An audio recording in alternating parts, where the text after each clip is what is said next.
What is up, Janksters? It's your boy Graham, also known as HamHawks42 on the internet, and today we have a very special deck, but first things first, I need to apologize to you. So, I've been very vocal on a couple of different platforms since the spoiler drop that Meeting of the Five is possibly the worst card printed in New Capenna. To be honest, I think I'm maybe wrong about that, and we have a deck today that's featuring Meeting of the Five, and I'm going to show you how it can function and what kind of deck build can work around it. That said, it's still not a great card, but I was at the point where I was saying the only thing this was good for is straighten out the legs of a wobbly coffee table.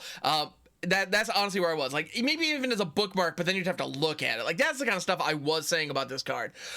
But I gave it a shot, and I gotta say, there is some shenanigans, some hijinks to be had. But the key around it is to build your deck in such a way that the deck can win without it, because then, if Meeting of the Five fires, then you're just getting a ton of value all at once, and you've already got some good stuff. So let's get into the deck. I'm going to show you how I've built it, and it actually, I think it can work. So I'd love your opinions on it. Please don't hesitate to like, subscribe to all the YouTube things, and let me know in the comments below what you think about this monstrosity that we've created. So here's the deck. So we've got a couple of things going for us. Naturally, we have four Meeting of the Five. It's the key engine and the build around that inspired the whole thing. So I figured, well, we got to have four of them in there. I even crafted two for this deck.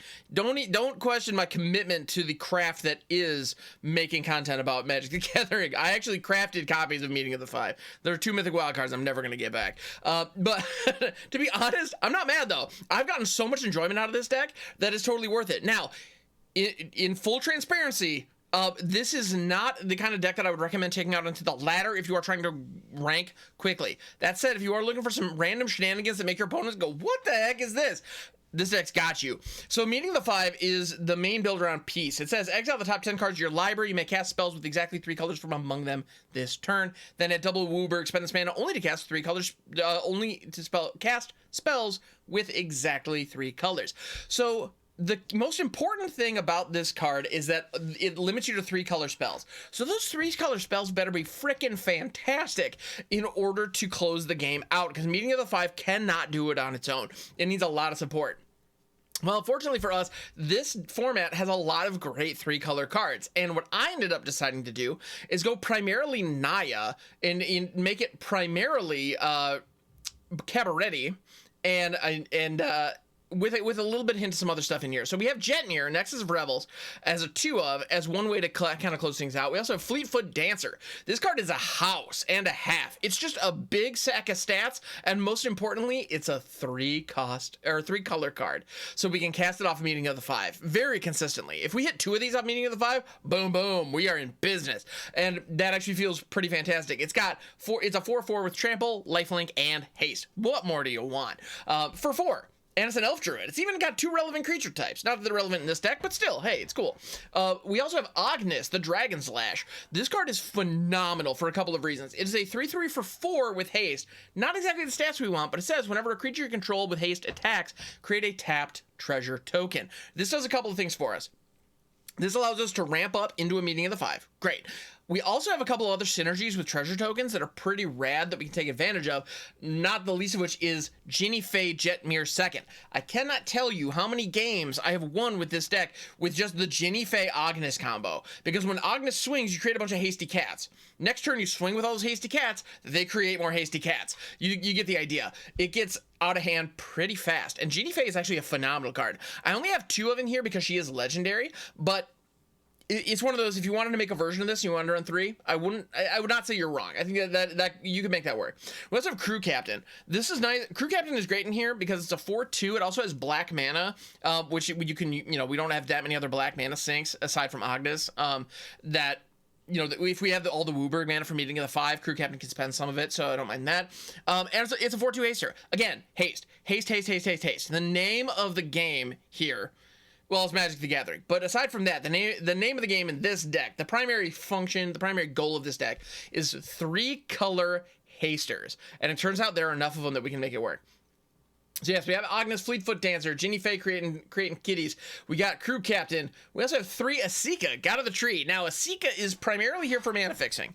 At the end of the day, we have a lot of colors that we're juggling. And so having a creature that says, tap, add 1 mana of any color is really nice. Also, we have Jetmir and Ognis, and Jinnie, who are all legendary creatures who become mana rocks the moment Esika's on the battlefield. So that's pretty great. Esika's actually a killer 3-drop for this deck. And she's got 4 toughness, so she can tangle in combat in a decent way.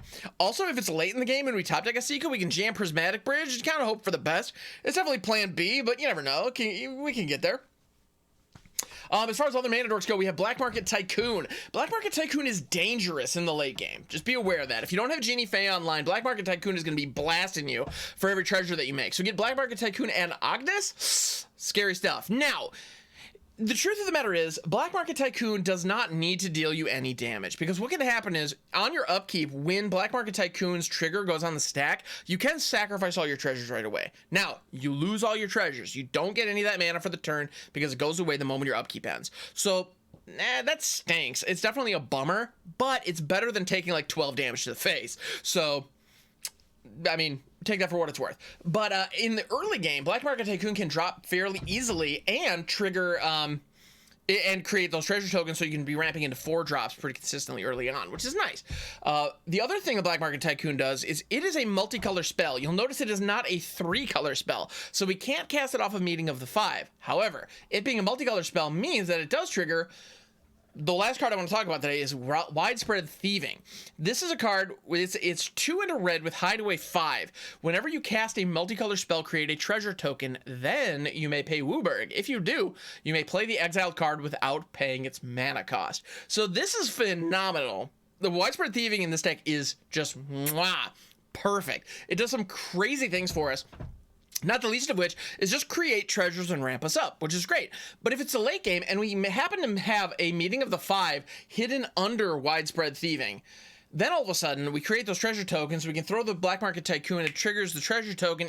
Then we have 5 mana lying around. Boom, Wooburg time, baby. We hit the Meeting of the 5. We're off to the races. The other nice thing, as we are as we are taking advantage, or having resolved, I should say, the Meeting of the 5, we've got all this mana lying in our pool, but it's very color specific. It's color locked, which kind of sucks. But we have these 3-color cards, some of which have some hybrid mana, which is nice. We can leverage that in some cool ways. But every time we cast one of those multicolor spells, we create another treasure token, which can help fix our mana for the next spell we cast.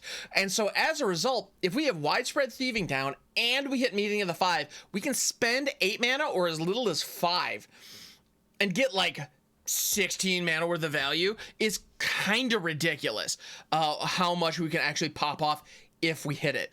Also, I was mistaken. There's one other card I want to touch on, and that is Hostile Takeover. Now, you may be wondering, okay, Hostile Takeover is fine. It's a board wipe, and it's 3 colors, so you can hit it off Meeting the 5.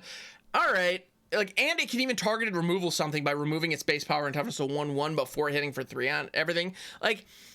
Hostile Takeover seems okay. To be honest, this is another one of those cards I was very low on. I didn't think much of Hostile Takeover at all when I first saw it. But in this deck, it fits like a freaking glove. And I cannot tell you how many times I've won a game only because I had this card. And if I didn't have this card, I would have gotten run over. The fact that it can wipe your opponent's board and remove their biggest threat at the same time is awesome. Even like ramp decks or, decks or reanimator decks even, they'll have one big threat. Hostile Takeover knocks it down a peg and then wipes the board. Awesome. It's absolutely what you need. And again, we can hit it off of a Meeting of the 5. So if it's late in the game, our opponent has a decent board set up and we might be dead next turn, Meeting of the 5, we probably spin into Hostile Takeover because we got 4 of the suckers, and then follow it up with some hasty beaters. Like, that's the plan. That's really what we're aiming for. Also, Hostile Takeover just buys us time in the early game, which is really important against a lot of aggro decks that are running around out there.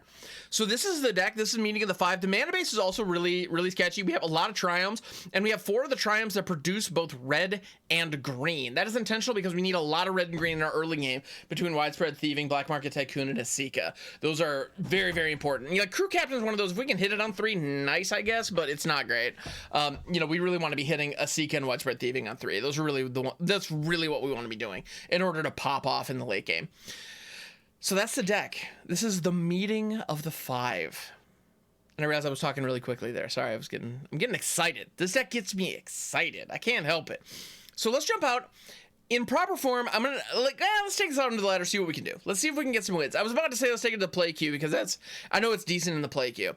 Let's take it to the ladder, see if we can get some wins against some meta decks out there. But I'll tell you right now, again, if you want to craft this, be aware it's going to be a heavy investment, and I don't know that this deck has what it takes to be successful on the ladder, at least in the current meta. But it's got what it takes for some really explosive turns. And in friendly matches or in the play queue, it's a ton of fun. So just want to throw that out there. Let's get to some gameplay, see what we can do. All right, we're going up against Bob. I see the Hostile Takeover in our hand as well as Fleetfoot Dancer. 2 untapped lands. I think this is a keep. Let's see what we can do with this.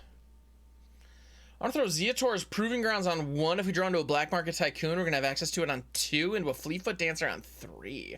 That actually would be a freaking sweet curve. And if we don't draw the Black Market Tycoon, we just throw Xander's Lounge, and then we just have untapped lands for days, which feels nice. It's kind of a luxury in this deck, not going to lie. Another Hostile Takeover. Well, all right. Xander's Lounge, you can help me cast those later. But our opponent's playing blue. I see blue into a Deliberate main phase. That tells me they don't have counters up, which is nice, but we don't have anything to play. So, yeah, about that.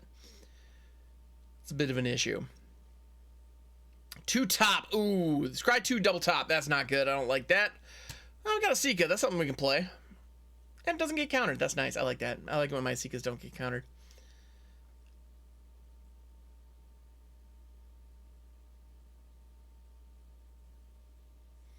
Oh, we're going up against Mill. Okay, yep. Got it. They're going to Fading Hope or Esika. Mildly annoying, but not the end of the world. And they're tapped out, which is nice. So these Hostile Takeovers are probably going to be dead cards in their hand, because creature-wise, the Mill deck generally doesn't run much aside from Ruin Crab. That said, if they get a crab or 2 down, being able to blow it up. Although if they had a crab, they would have played it by now. You know, being able to blow up a crab is nice, though. I will say that much. So Mono Blue Mill, they might go like the Teachings into Tasha's. They're just going to keep just blasting us with Ending Cacophony for 8. All right. Not amazing. Meeting. What up? Good old Meeting of the 5. Let's attack first, see if they do any kind of bouncy shenanigans. They do not. No bouncy shenanigans to be had. Jetmir. Nexus of Reveals. Wait, what? No, that's not it. Nexus of Revels. They're going to make that disappear. Fair enough. Fair enough. Now, I believe we have the mana for the Prismatic Bridge next turn, which is pretty rad. Also, a fun fact. Let's see. Take a look at this. Fleetfoot Dancer at 4, Meeting of the 5, Raffine, Black Market Tycoon, Jinnie. Yeah, they had some good stuff there. I'll be honest. They had some good stuff there, but that's fine. Let's just rip Prismatic Bridge. Let's see what happens. And it sticks. Let's go. Yes, now we're talking. All right, this is going to get weird. Now we have 22 cards left in library. Another Tasha's might hit us pretty badly here. Let's see what happens. Part of my joy, part of the exaltation that is Tazim Royal Mage. What? They didn't kick it? I'm really surprised they didn't kick that to go grab the Tasha's. Well, they'd rather hit us with another Maddening. Down to 14. All right. Crew Capitan.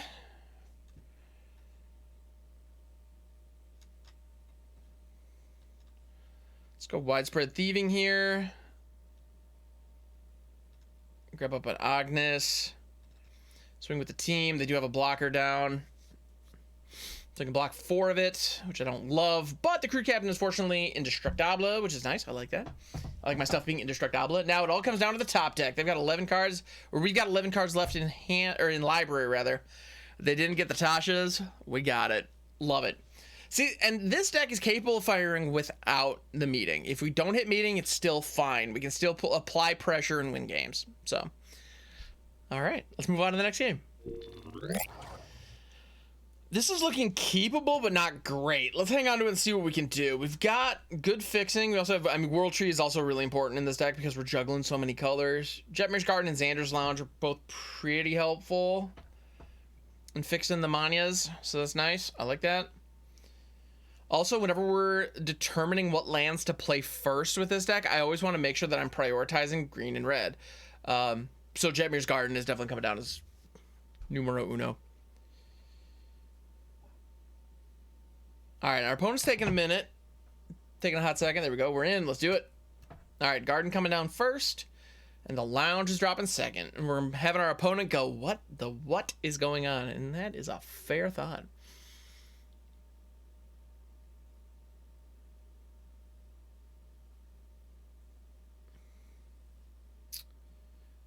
Black Market Tycoon, you love to see it. So they're on Orzhov.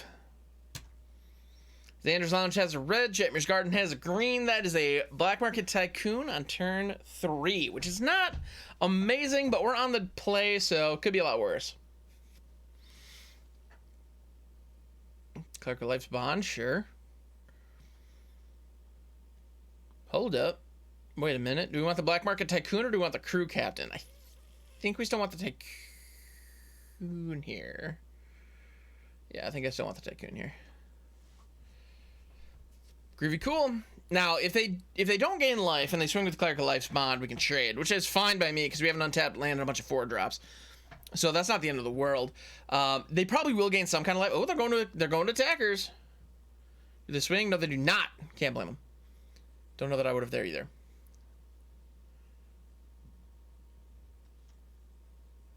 Hold me closer, Fleetfoot Dancer. Let's do this thing. They also missed a land drop that turn, which is kind of rough. I genuinely don't like seeing that. Because, like, I want to win, but I want to win.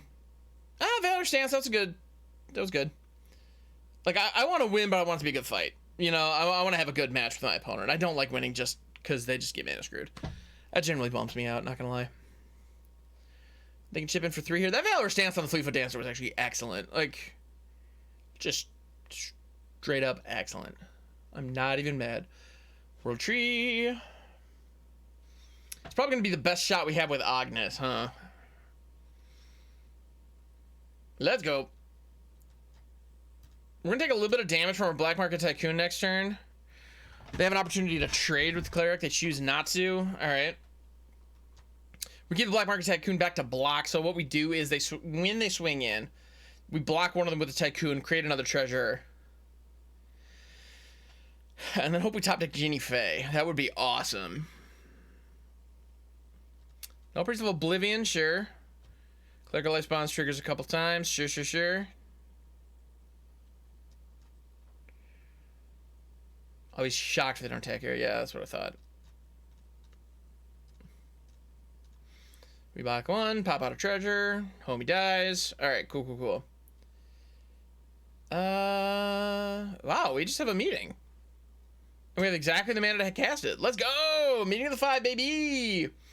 Oh, that felt good. That felt real good.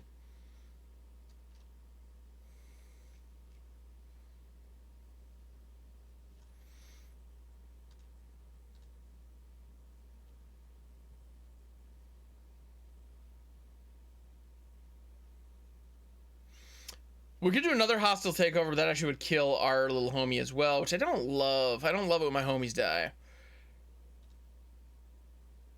So unfortunately, we didn't get the Jinnie Fae off the meeting. That would have been awesome, but it's all good. It's all good. We got tokens for days. Our opponent's still stuck on 2 mana, which is, I mean, a rough spot to be in. Luminarch Aspirant, that's pretty great. They're going to gain some life here. They're going to chip in a little bit. They're going to do some stuff. I don't love it when my opponent does stuff, but hey, they're not wrong to do some stuff. Hold me closer, Fleetfoot Dancer, followed by Jetmir, the one, the only Nexus of Revels. And we're swinging out, creating a bunch of treasures. And we got the lifelink now. Everything's coming up Millhouse. Yeah, this is looking pretty good. So we got treasures for days. I mean, the opponent has 6 cards in hand. A lot of them are probably 3 or more drops, and they just can't play them. Like, it stinks, but at the same time, like, man, when the matchmaker gives you one, you take it. At least that's my feeling on that. They had the 3rd land drop, and it was a Sanctum, no less. Not a bad one to hit. Let's see, even something like a Righteous Valkyrie here is not going to be enough. I think Valor Stance Jetmir, sure. This always got Trample, though, so that's... And we have another Haster in our hand. They didn't know that, of course, but still.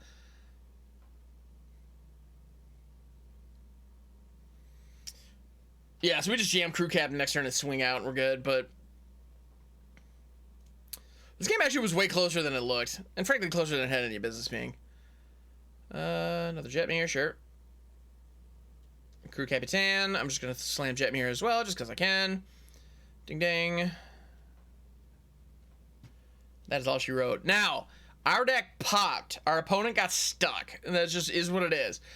We've all seen this happen. It bites, but what you gonna do? But you know, it's in the rank queue. We're gonna take advantage. All right, so let's move on to the next game.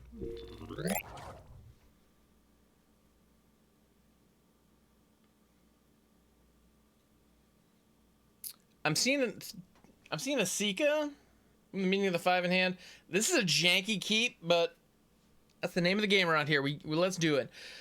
We also have Ziatora's Proving Grounds and Jetmir's Garden. I was just about to say the only thing we're really missing is an untapped land. I would have spoken too soon. Because that's a turn 3 Esika, which is exactly what we need. So we got green source there, we got green source there, we got a white source there, and that means Esika. What's that spell? Esika! Alright. And our opponent's playing Azorius, and they're going to leave 3 untapped mana here. Because we have 2 Esikas. Let's go ahead and let them counter 1. They also might not think this is a particularly important card for us because it is just a mana dork after all. But for us, it's a very important card. Very important card. Yeah, perfect mana fixing is a big deal. Find a villain's lair. Interesting. Okay. That's not a counterspell I was expecting to see. It's very interesting. Okay. Okay, man. I see you.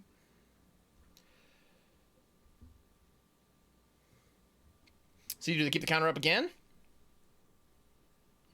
Faithbound Judge. Dope. All right, our opponent's getting a little saucy. I like it. Faithbound Judge is a pretty sweet card. It's not one you see every day either.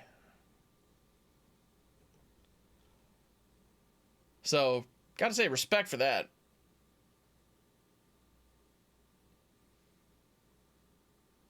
Your opponent, if you could do me a favor and not kill my Esika, I'd appreciate that. Yeah, thank you, opponent. I appreciate that. As promised, I appreciate it. Can jam Ognis here. I think Crew Captain's actually the better hit. Because Ognis is just going to die straight up, whereas Crew Captain, you get a free shot. Because it gains indestructible till end of turn. I like my free shots. Let's go.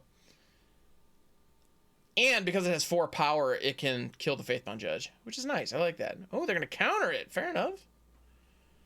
Okay. Okay, man. Faithbound Judge is such a sweet design because if it dies, you can disturb it and it becomes an enchantment that can win you the game. But if it doesn't die, it's a 4/4 flying vigilant beat stick. It's just kind of on suspend because it's got defender. Sweet design. I love this card. Tasha's what? Oh, and that was actually the best hit on Tasha's I've seen against this deck ever. They did not hit a meeting in there. Hold me closer, Fleetfoot Dancer.